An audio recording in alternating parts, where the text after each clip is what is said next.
أعوذ بالله من الشيطان الرجيم. قل إن تخفوا ما في صدوركم أو تبدوه يعلمه الله ويعلم ما في السماوات وما في الأرض والله على كل شيء قدير. يوم تجد كل نفس ما عملت من خير محضرا وما عملت من سوء تود لو أن بينها وبينه أمدا بعيدا ويحذركم الله نفسه والله رؤوف بالعباد. قل إن كنتم تحبون الله فاتبعوني يحببكم الله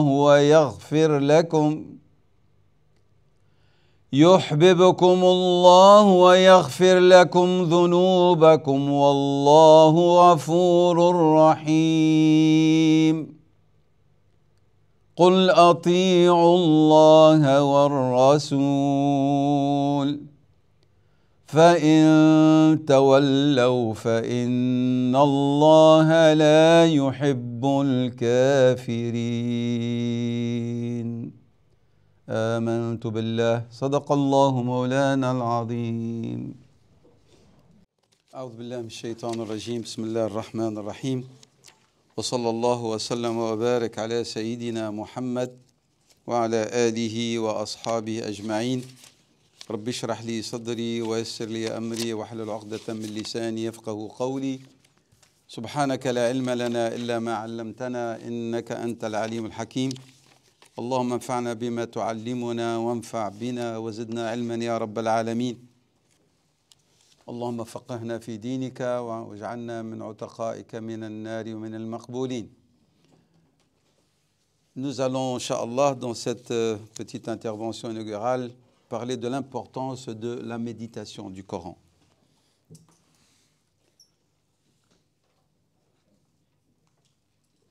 Le discours coranique, il s'adresse principalement au cœur. La raison n'est qu'un outil qui va permettre d'aller dans les profondeurs des significations. Walakin, ce qui est recherché par Allah subhanahu wa ta'ala, c'est une entité bien définie. Donc, khitabullah yatawajjahu khitab al-Qur'an, le discours du Coran s'adresse principalement à notre cœur. Le cœur est un secret d'Allah subhanahu wa ta'ala. Et ne peuvent reconnaître l'importance de cette entité, de ce secret, que ceux qui lui accordent l'importance qui lui est déjà adressée à partir d'une lecture réfléchie du Coran. Dieu dit « Afala yatadabbaruna al-Qur'an » et puis qu'est-ce qu'il dit après ? « Am ala qulubin aqfaluha » Ou est-ce qu'ils ont des cœurs scellés ? Pourquoi il n'a pas dit la raison ? Il s'adresse au cœur. Maintenant, le débat n'est pas ici, ce n'est pas un débat théologique pour définir où est situé ce cœur. Est-ce que le cœur, c'est la raison ou quoi ? Ce n'est pas notre but. Mais Al-Qalb. Al-Qalb, il est donc le sujet du Coran. D'où l'importance qu'a accordé Rasulallah sallallahu alayhi wa sallam à cette entité dans son hadith très connu, que dans ce corps, il y a un morceau de chair. Si elle est purifiée, elle est réformée, tout le corps s'en suivra. في القلب في الجسد مضغة إذا صلحت صلح الجسد كله وإذا فسدت فسد الجسد كله. Donc Rasulullah sallam, il a résumé dans ce hadith, il nous a dirigé vers l'importance du travail qu'on doit effectuer sur notre cœur. Et Ibn Taymiyyah, rahimahullah, lorsqu'il parle du Coran et de son discours et de sa finalité, il dit ceci, il dit « Celui qui est désigné, recherché par le discours coranique, c'est la piété des cœurs. Taqwa al-qulub. C'est ce qui est recherché. Parce que le cœur, c'est lui à qui s'adresse la demande d'Allah subhanahu wa ta'ala explicite de soumission et de servitude. Allah ta'abbad al-qalba bi an yuti'ahu wa an yastaslima lahu. Et donc, cet islam doit être accompagné d'un élément important qui est l'ikhlas, la sincérité. Et la sincérité, c'est l'action du cœur.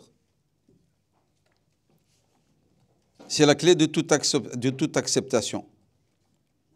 On rapporte d'après un de nos prédécesseurs qui s'appelait Ahmad ibn Khadrawayh.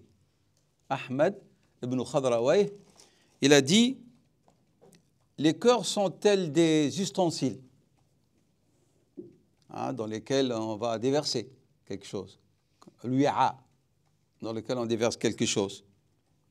Si ces cœurs sont emplis de vérité, le haqq, إذا امتلأت القلوب بالحق, et non pas de souillés par les péchés et les maladies du cœur, si les cœurs sont emplis, sont tels des citernes, des ustensiles, si elles sont remplies ou emplies par la vérité, alors nous allons, il dit, l'effet de ces lumières vont tacher et avoir une empreinte sur les membres.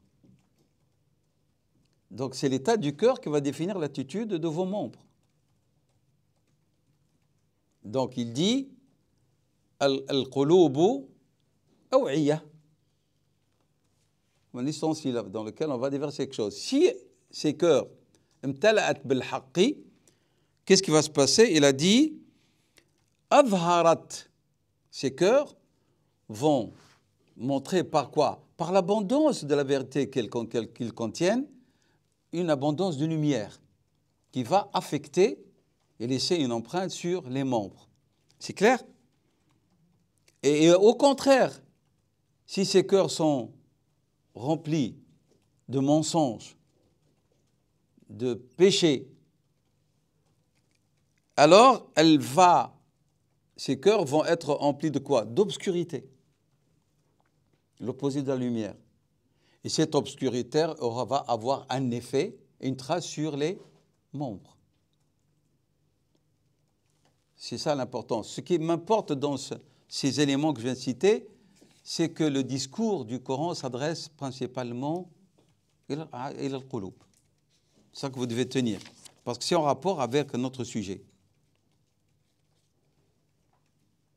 Et la première révélation qui est descendue sur la Sourate, est descendue sur quoi?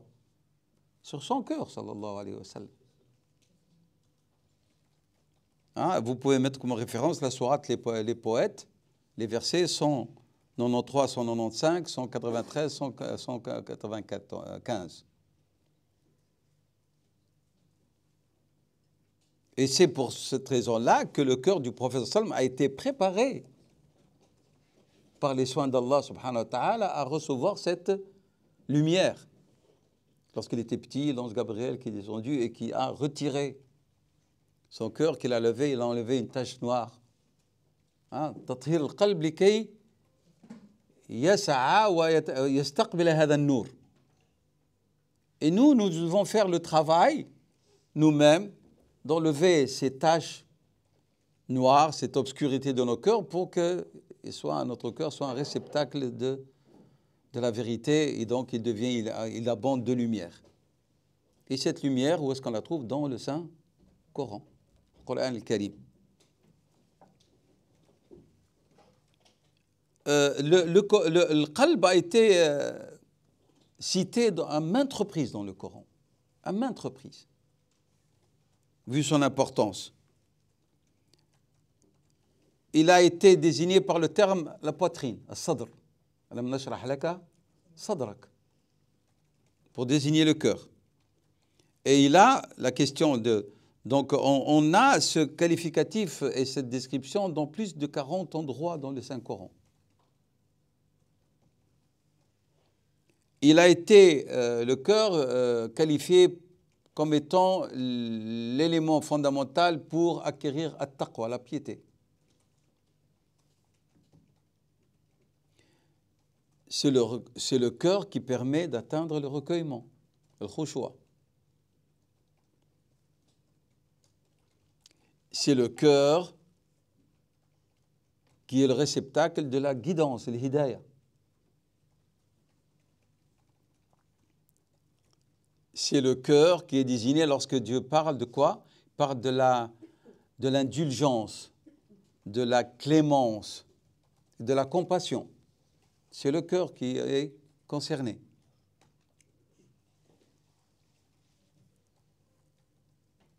Lorsqu'il parle d'être sain et sauf, d'être en état de sécurité, c'est le cœur qu'il désigne. Lorsqu'il parle d'un retour avec précipitation vers Allah, quel est le terme? Al-inaba. Je n'ai pas dit le repentir, ça c'est tawba. Mais un retour avec empressement vers Allah, al-inaba, c'est le cœur qui agit ainsi. Lorsque Dieu parle de la pureté ou de la purification, c'est le cœur qui est concerné. Lorsqu'il parle de la quiétude,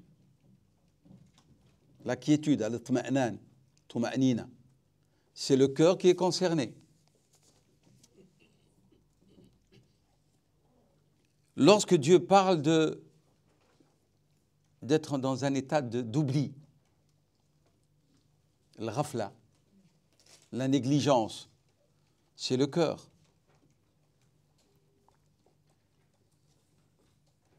Lorsqu'il parle de l'égarement et de l'éloignement du droit chemin, az-zayr, c'est le cœur qui est concerné. Lorsqu'il parle de l'aveuglement, il parle de l'aveuglement du cœur. Sir a'ma. Summun bukmun umyun. Il parle du cœur. Il ne parle pas de la vue. Il regarde, il voit les mécréants, les négateurs. La vue, elle est saine. Il parle donc de ama al-qalb. Lorsqu'Allah subhanahu wa ta'ala nous parle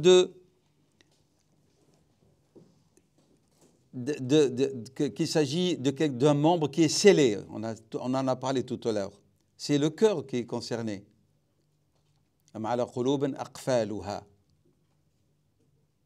Lorsque Dieu nous parle, subhanahu wa ta'ala, de la faiblesse de la foi, il s'agit du cœur. Lorsque Allah subhanahu wa ta'ala, des gens qui sont dans un état de crainte, c'est le cœur. Lorsqu'il nous parle de la dureté, al-qaswa, c'est le cœur.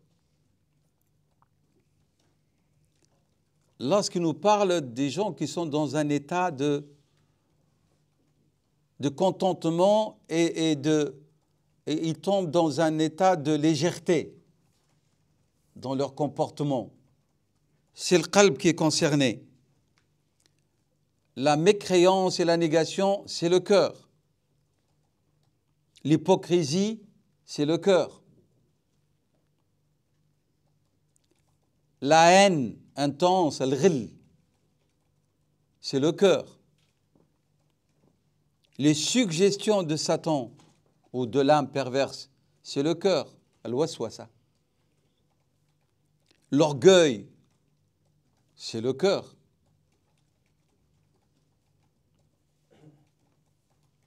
L'ignorance et l'absence de compréhension, c'est le cœur lorsqu'il parle de fiqh.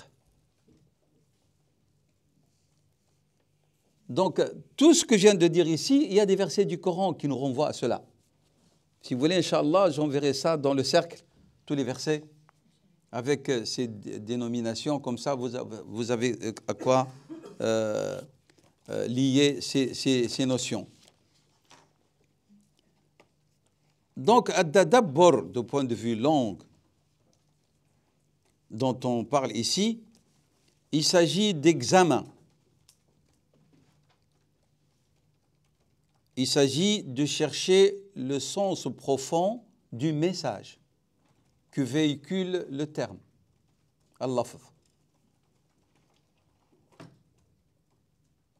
pour arriver vers un maghza. Al-maghza veut dire le sens voulu. Parce qu'il ne s'agit pas uniquement de faire un examen et de chercher un son pour le plaisir de chercher un son. Le but, c'est d'atteindre au-delà de cela, d'aller vers quoi? Quelle est la finalité que Dieu recherche? Qu'est-ce qu'il veut exactement nous dire? Est-ce qu'il veut nous dire uniquement ne buvez pas de l'alcool et c'est tout? Il y a autre chose derrière cela. Pourquoi est-ce qu'il a interdit la boisson enivrante?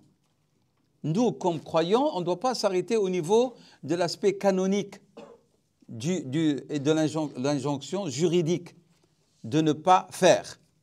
On doit aller au-delà de ça pour travailler notre cœur vers une attitude du cœur et qui va avoir un effet sur le comportement qu'on a dit tout à l'heure, une lumière qui va avoir une trace, une teinte sur les membres.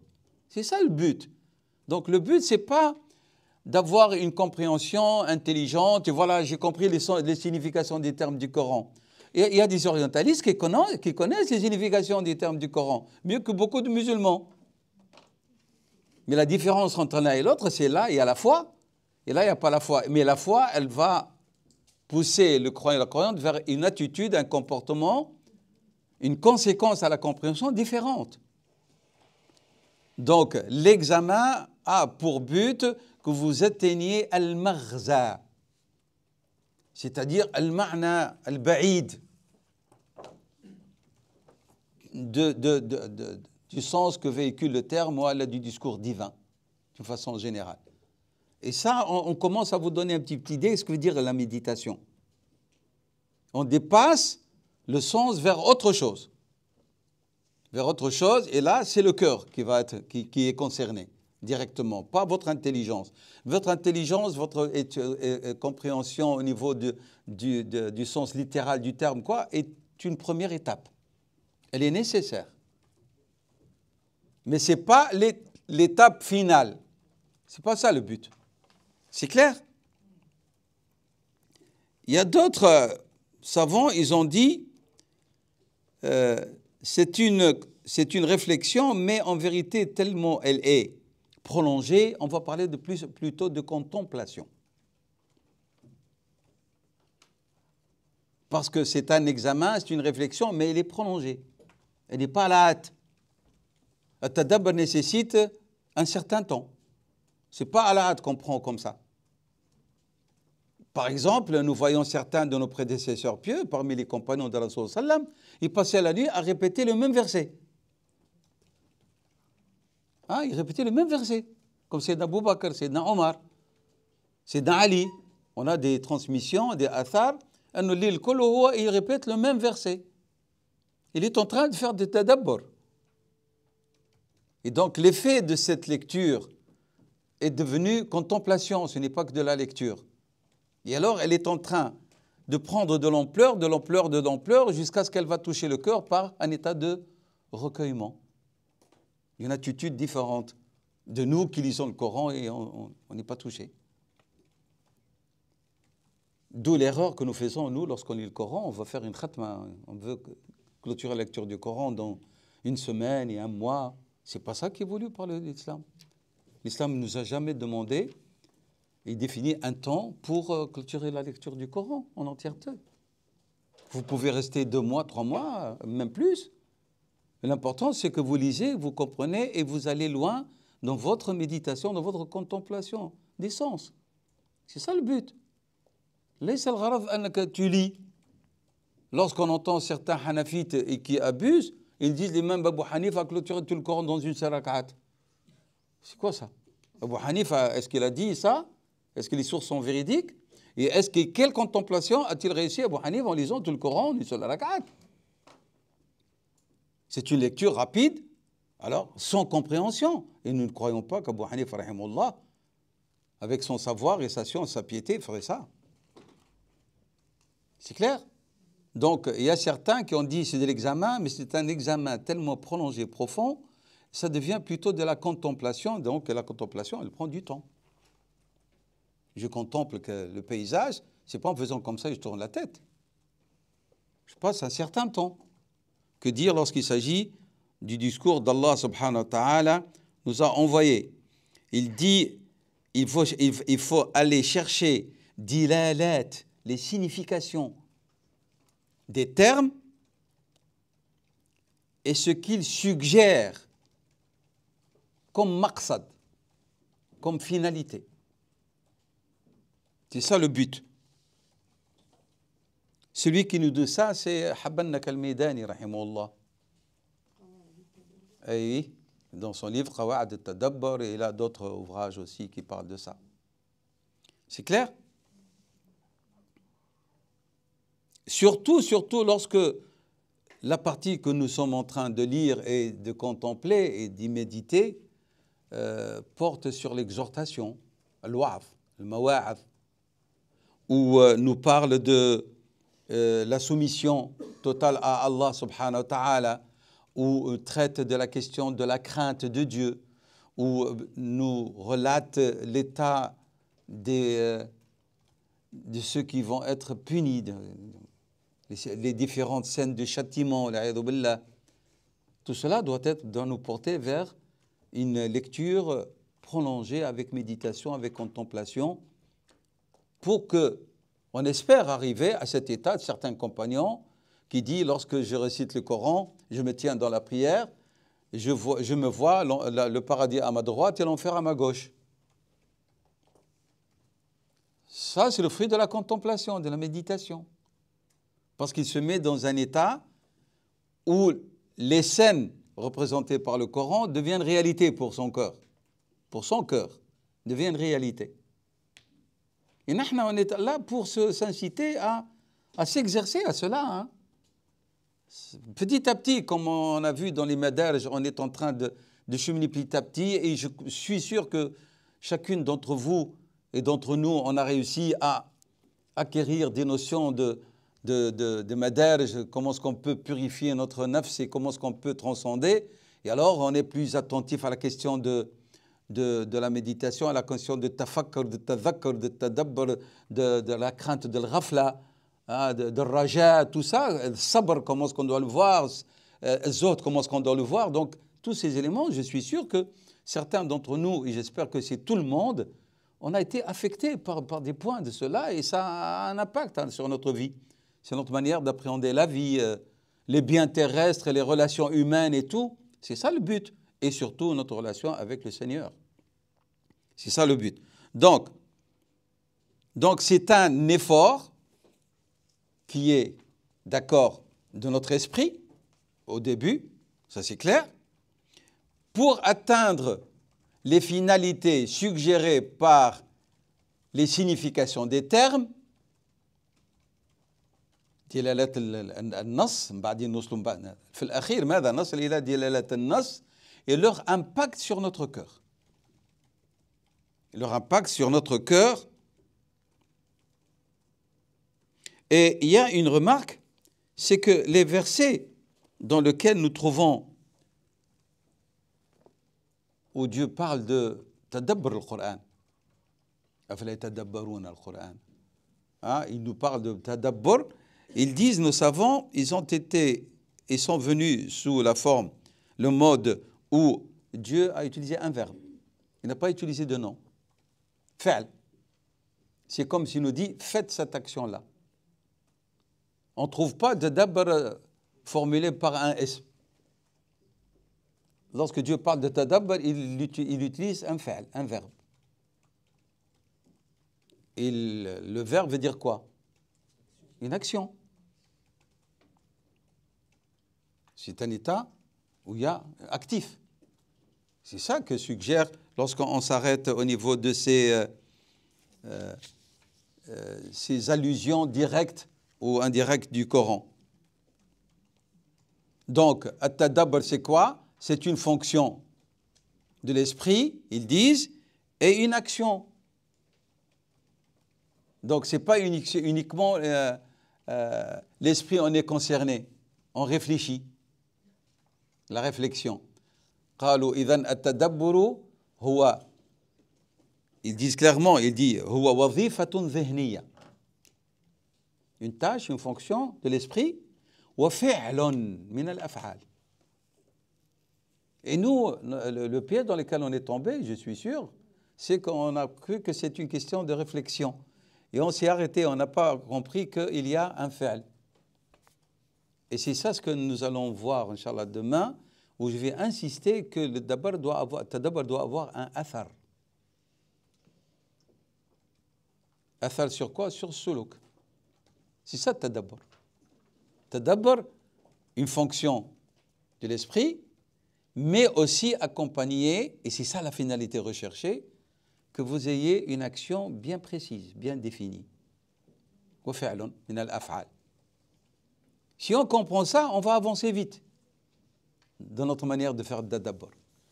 Je réfléchis, j'ai contemplé longuement, j'ai compris, maintenant j'ai atteint une finalité par la démonstration de ce que les termes suggèrent, et bien maintenant je passe vers la deuxième étape qui est nécessaire, c'est que cet examen prolongé, cette contemplation, donne lieu à une action. C'est clair? Nous avons dit l'action du cœur, mais l'action aussi des membres. واضح هذا الكلام? Bien.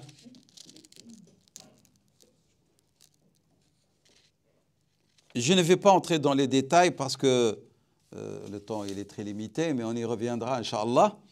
Quelle est la sagesse recherchée par Tadabbur? هناك حكمة. Et quel est le statut de la méditation sur le plan légal?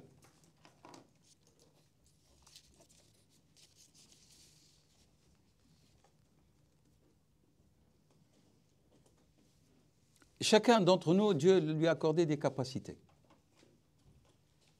Al-ajiz, l'incapable, ou celui qui ne possède pas la faculté de réflexion, il est dispensé du taklif.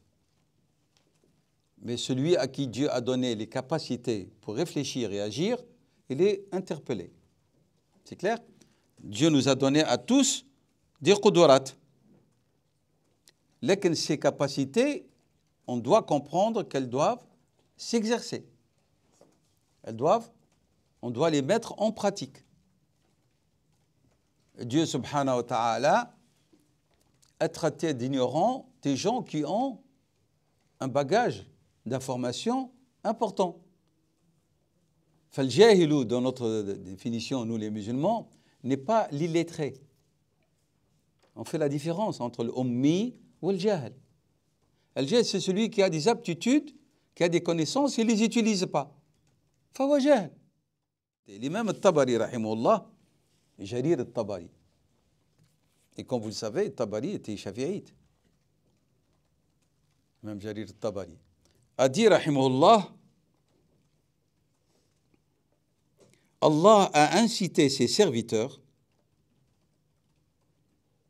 à tirer des sagesses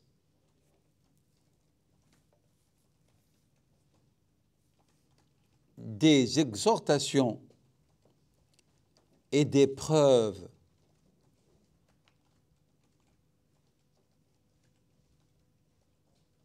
qu'il a énoncées dans son livre.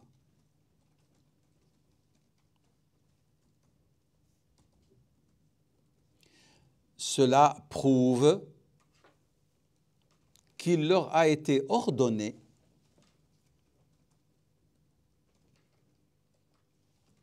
de chercher à comprendre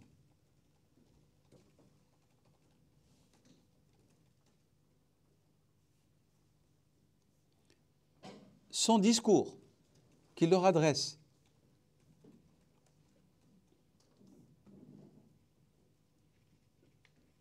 Ainsi, par exemple, il doit comprendre l'ordre, al-amr, c'est-à-dire le serviteur, le mukallaf, doit comprendre l'ordre, puis le méditer et en tirer les leçons qui conviennent. Donc, comprendre l'ordre, le méditer, et puis il a dit وَيَعْتَبِرُ بِهِ. Il y a des ibar, hein, il y a des leçons qui sont indiquées même à travers l'ordre de faire et de ne pas faire, hein, même à travers les récits coraniques, Qasas al-Anbiya, les récits des prophètes. Il y a des choses à en tirer au niveau juridique, mais au niveau aussi de la finalité concernant l'action que doit mener le serviteur conformément à l'attitude de tel prophète ou d'un tel prophète. Al-Qurtubi rahimahullah a dit, Dieu dit qu'il a révélé ce Coran pour qu'il soit médité. لِيَدَّبَّرُوا آيَاتِهِ. Il a révélé ce Coran pour qu'il soit médité. لِيَدَّبَّرُوا آيَاتِهِ. Cela veut dire qu'il y a une obligation, il explique maintenant ce verset, il y a une obligation de connaître ses significations.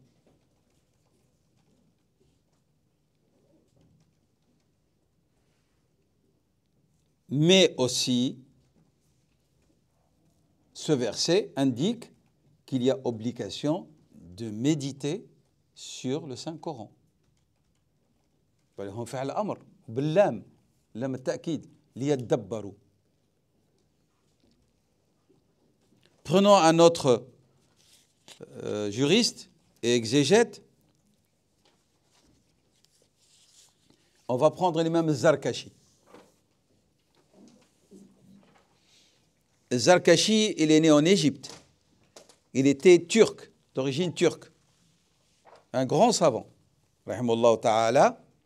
Zarkashi, il a dit une belle phrase, il a dit « Tout le Coran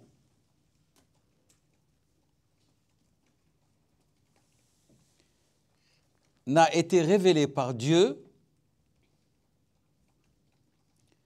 que pour qu'il soit compris, étudié et mis en pratique. » C'est la raison pour laquelle Allah subhanahu wa ta'ala a adressé son discours aux gens sensés. Les gens sensés sont désignés dans le Coran par ulul albab. Ulul albab.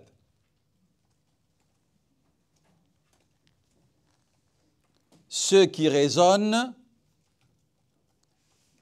et ceux qui agissent, il a dit. الذين يعلمون ويعملون, a dit Zarkashi. Ça, c'est très beau. Il n'a pas dit les gens sensés, ceux qui الذين يعلمون. Non, il a dit les gens sensés, الذين يعلمون ويعملون.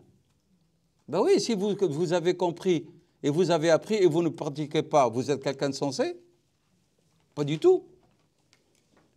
صاحب اللب هو الذي يعلم ويفهم ويعمل بما يفهم وبما يعلم. Et c'est pour ça qu'il a dit cette phrase qui est très belle. Il dit وهم الذين يعلمون ويعملون. Et puis il est allé plus loin. Il a dit والذين يفقهون, et ceux qui comprennent d'une manière approfondie. C'est ça le fiqh, الفهم العميق. Et c'est ceux qui comprennent d'une manière approfondie. والذين يتفكرون. Ici, il parle ici de la qualité de at-tafakkur. C'est-à-dire, il ne s'arrête pas au niveau de l'image. Les images que Ibn al-Qayyim a appelées al-rusum. On va appeler al-rasm, c'est l'image. Il dépasse l'image vers celui qui a fait les images. Quel est le sens voulu d'avoir parlé de ces images? Al-rusum. C'est clair? فيقول هو الذين يعلمون والذين يعملون والذين يفقهون والذين يتفكرون. C'est à cela que le Coran s'adresse. Dit l'imam Zarkashi. La mise en pratique conforme au vouloir d'Allah subhanahu wa ta'ala, li murad Allah ta'ala, il est à l'image de votre compréhension.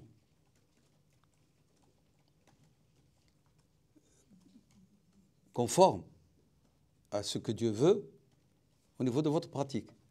أنا فهمت القرآن, ceci سينعكس, va avoir un effet على فعلي. الفهم السليم له انعكاس على نوعية العمل, على la qualité de mon action. Allah subhanahu wa ta'ala, il s'est adressé à nous, premier verset, il a dit Iqra. Il a mis en exergue et en évidence al-qira'a et le moyen de la lecture, puis il a mis le moyen de l'écriture, qui sont les deux moyens principaux pour acquérir la connaissance. Notre umma était la umma du savoir. Notre umma maintenant est la umma de l'ignorance. Et c'est normal que la qualité de l'action des hommes, elle laisse à désirer. Des femmes musulmanes. إذن يقول هنا التطبيق السليم هو انعكاس لفهم واضح لمعاني القرآن. S'il y a une compréhension évidente des significations du Coran, il va s'en suivre une bonne mise en pratique. Et une bonne mise en pratique saine. C'est important. Donc, il faut que l'on comprenne que les Sahaba, lorsqu'ils ont appris, radiallahu anhum, et ceux qui leur ont suivi, c'était pas pour atteindre une notoriété. Hein.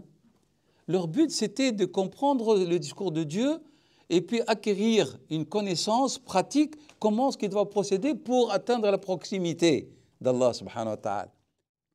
Lidhalik Allah, il leur a donné la baraka dans la connaissance acquise. Et il leur a donné un autre effet, c'est la qualité de leur morale, de leur comportement. Dès qu'on fasse les études scientifiques, c'est pour avoir des titres, pour avoir des ijazat. On va décorer avec. أنا أجازني الشيخ الفلان والشيخ الفلانية et on va les mettre comme décor dans la maison.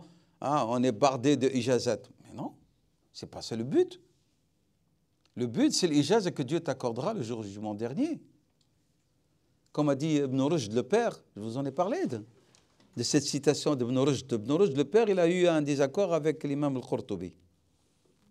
Et l'imam al-Qurtubi l'a dénigré parce que l'imam al-Qurtubi est issu d'une famille très riche, de gens qui ont des postes politiques importants. Ibn Rushd, c'était des gens ordinaires. Il parle ici du grand-père, Ibn Rushd al-Jadd, l'auteur de Al-Muqaddimat. Et lorsqu'il a dénigré, qu'est-ce qu'il a dit, Ibn Rushd, le grand-père? Il a dit Ba'd al-mamat tadhhur al-tarikat. Après notre mort, on verra qui a laissé du legs.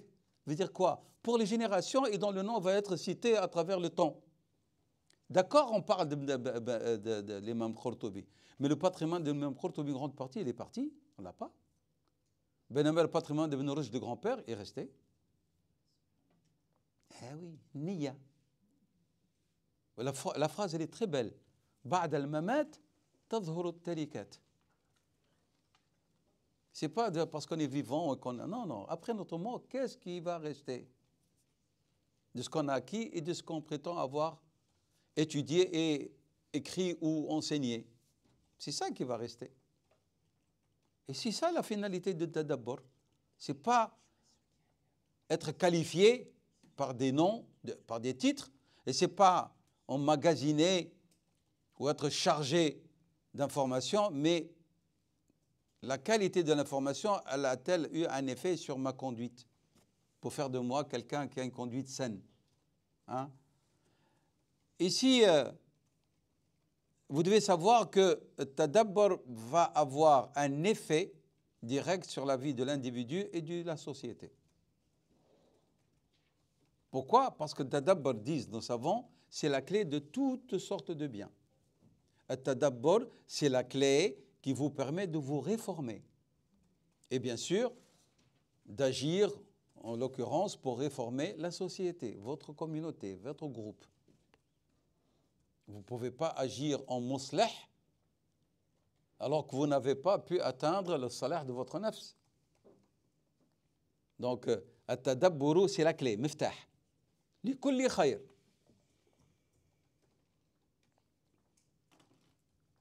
c'est un moyen très efficace, et là je suis en train de vous donner des lignes de conduite dont on va parler demain, Inch'Allah, qui doivent vous aider dans votre réflexion et méditation et contemplation des versets. Ils disent, c'est la clé pour avoir une conduite, une éthique conforme à la morale islamique. Tadabbur. Quel que soit le sujet que vous allez aborder, même s'il s'agit des l'ayat al-kawniya de Surat al-Baqarah qu'on a donné à certains, je ne sais pas qui, des frères et des sœurs qui ont eu dans le tirage au sort qui a été donné, ils auront ça. Et Dieu parle des cieux et de la terre et des mers et tout ça. Il y a un effet. Il ne s'agit pas que vous allez nous faire un exposé sur les preuves scientifiques. Le Coran parle des preuves scientifiques. Ne restez pas piégés là-dedans. Attention. Nous parlons une règle générale pour tout verset que vous allez contempler. سيكون كالمفتاح لكل خير وسيكون له تأثيرا سلوكيا سلوك وأخلاقيا sur le plan moral, et ça doit avoir un effet psychologique sur votre nafs, wa nafsi, quel que soit le sujet traité par les versets, parce que vous allez faire une connexion avec ces versets, avec celui qui les a révélés, Rabbul Alamin. Et donc, Rabbul Alamin, quel que soit le sujet dont on parle, on va parler de ibadah et de dévotion. Quel que soit le sujet. C'est clair? Donc, le Coran a été révélé vraiment pour être une démonstration, pour expliquer toutes choses qui ont rapport avec notre vie. Le Coran فيه تبيان كل شيء. كل شيء quoi? من أمور حياتنا. Ça veut dire shay. Tout, mais le tout c'est quoi? Tout ce qui est en rapport avec la vie de l'homme, parce que l'axe principal du discours coranique, c'est qui? C'est l'homme, l'insan. والإنسان يعني كل مجال حياته. وحياته الجسمية, la vie de son corps, et la vie de son âme. Ça, c'est pour ce qui est une indication. Une chose principale que le tadabbur va vous permettre d'atteindre, c'est la foi en Dieu l'unique. De sentir, par votre contemplation à partir des versets qui sont du concret, la grandeur de Dieu, subhanahu wa ta'ala, azamatullah. Et lorsque vous avez compris et vous avez senti azamatullah, est-ce que ça n'aura pas un effet sur votre conduite? Si vous arrivez à concevoir, se dire la azamat de Dieu, la grandeur de Dieu, et ça m'a mis sur vous et sur l'univers, et tout ce qu'il contient, même les égarés, même les tyrans, même les injustes, ça ne va pas avoir un effet dans votre conduite par rapport même aux tyrans. Vous n'allez pas avoir peur de personne. C'est Dieu qui a la main mise sur son univers. C'est Dieu qui fait mourir et qui fait vivre. C'est Dieu qui donne et qui restreint. Le rizq, c'est Dieu qui l'a défini, votre subsistance. Vous ne partirez pas, comme a dit Rasul sallam, sans avoir dépensé le dernier du sou qui vous a été gratifié par Allah subhanahu wa ta'ala. ولا إنسان يستطيع أن يؤخر أو يقدم. Aucun être humain ne peut faire avancer ni faire retarder tout ce qui vous concerne. Vous allez déduire cela par quoi? Par une compréhension approfondie de azamatullah, à travers ces versets du Coran. C'est clair, Hada? La connaissance, lorsque vous allez vous pencher sur des versets qui parlent de l'univers, vous allez connaître le vrai, al-haq, qui a conçu les cieux et la terre, ce qu'ils contiennent. Et donc, il y a tout un débat ici d'ordre philosophique et dogmatique concernant l'existence de Dieu et ceux qui nient son existence. et vous mettez en exécution, en pratique, cette réflexion sur votre société dans laquelle vous vivez, les courants, et comment est-ce que je dois, moi, agir et faire en sorte que je ne perdrai pas ma foi dans cette mêlée-là. Et donc, on va beaucoup de questions qui sont importantes. Si on passe maintenant à notre élément, les premiers musulmans, les premières générations dont on se targue pour parler de leur réalisation au niveau de l'aspect civilisationnel. C'est les musulmans qui ont inventé les mathématiques, c'est les musulmans qui ont inventé ceci, qui ont inventé ici. C'est bien, c'est bien. Oui, mais nous, qu'est-ce qu'on a inventé? Eux, ils ont inventé à partir de leur regard sur le Coran qui les a incités à la connaissance, qui les a incités à regarder et de contempler la création de Dieu. Et ils ont découvert cela et alors ça ne leur a fait que progresser, ça n'a fait que progresser la qualité de leur foi. C'était des savants, même au niveau des sciences profanes, et qui étaient des dévots. Par exemple, Ibn al-Jazzar, le médecin par excellence, et il passait un mois chaque année dans la garnison pour veiller les côtes musulmanes parce qu'il est en train de mettre en pratique le hadith du prophète sallam, deux yeux qui ne seront point touchés par le feu de l'enfer. Alors que c'est un médecin qui nous a légué un livre qui s'appelle Tibb al-Fuqara, la médecine des pauvres, qu'on néglige de nos jours, on en fait de la médecine que pour les riches. Il a fait une médecine pour le pauvre, il sait comment se soigner. Il a fait une valise pour le voyageur, Zad al-Musafir. Le voyageur, à travers le désert et tout, il y a un livre, hein, il s'appelle Zad al-Musafir. Qu'est-ce que le voyageur doit prendre comme médicament pendant son voyage? Il nous a découvert des lotions pharmaceutiques, il a découvert de quoi blanchir les dents avant qu'on en parle aujourd'hui. C'est lui qui a inventé ça vers le 4e siècle de l'Hégire. Une poudre pour les dents. La brosse à dents, c'est lui qui... Non, la brosse à dents, c'est Rasulallah, le siwak. Mais lui, il a découvert cela. Et il a tellement de choses qu'il a découvert, mais il tenait garnison chaque année, tout un mois, sur les côtes pour surveiller et protéger les côtes musulmanes des invasions. C'était des ulama, mais des dévots. Parce qu'ils ont compris que l'ilm profane, en méditant le Coran, Dieu leur demande de le faire et d'en tirer profit, mais en même temps, ce ilm les a rapprochés plus de Dieu, subhanahu wa ta'ala. Comme disaient certains de nos savants, il y a un livre qui s'appelle Al-Ilm Mihrab al-Iman. La science, c'est la niche de la foi. C'est unique dans l'histoire humaine que les vrais savants sont les vrais croyants dans notre religion. C'est dans la religion musulmane. Je parle des sciences profanes.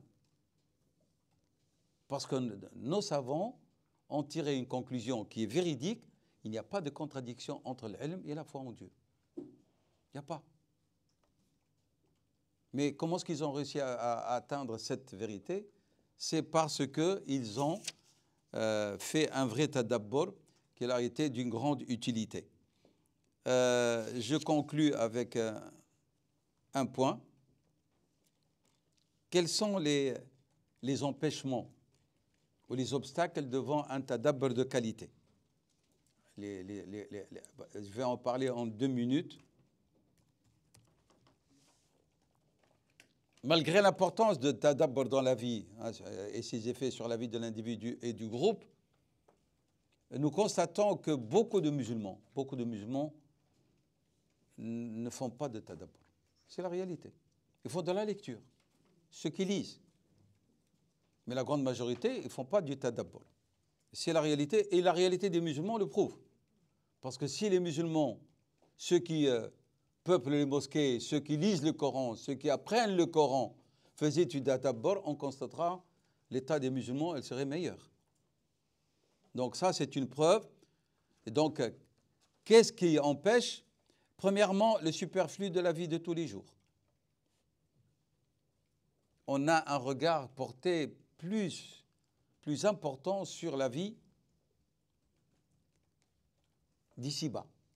Et quelles sont les conséquences si on ne lui accorde pas l'importance nécessaire? Je vais être dans le besoin, je vais être obligé de m'endetter, je vais être obligé d'aller me demander et mendier l'aide des autres. Et si je n'ai pas les moyens, je ne pourrai pas réaliser mes désirs, ni ceux de mes enfants, ni ceux de mon conjoint ou de ma conjointe.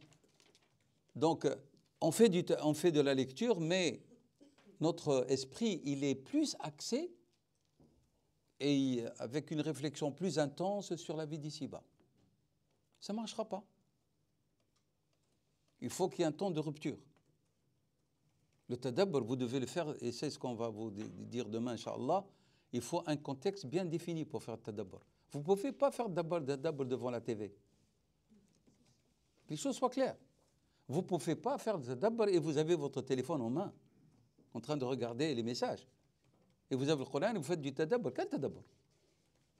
Vous n'êtes pas détaché de la vie d'ici-bas.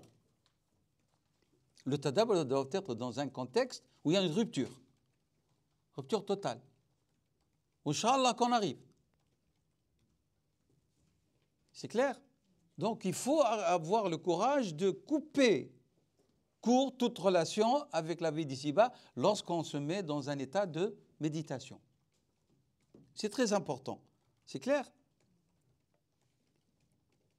Ça, c'est une des awaiq. Deuxième cause, c'est que beaucoup d'entre nous, nous avons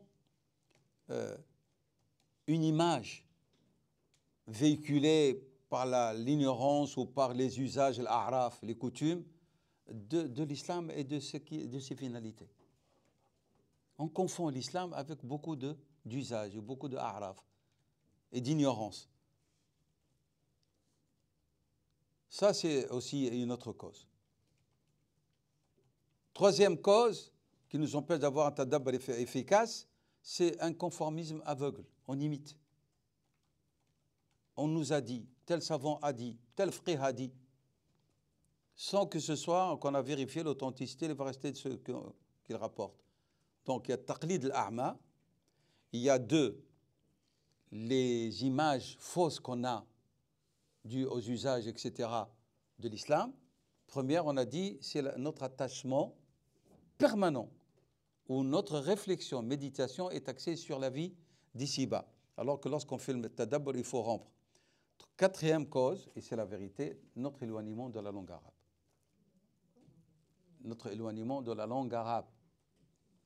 Vous ne pouvez pas faire de tadabbur et vous n'avez pas compris, vous ne comprenez pas les sens du texte coranique. Il faut un ilm. Il faut un minimum de ilm de l'lugha al-arabiyya.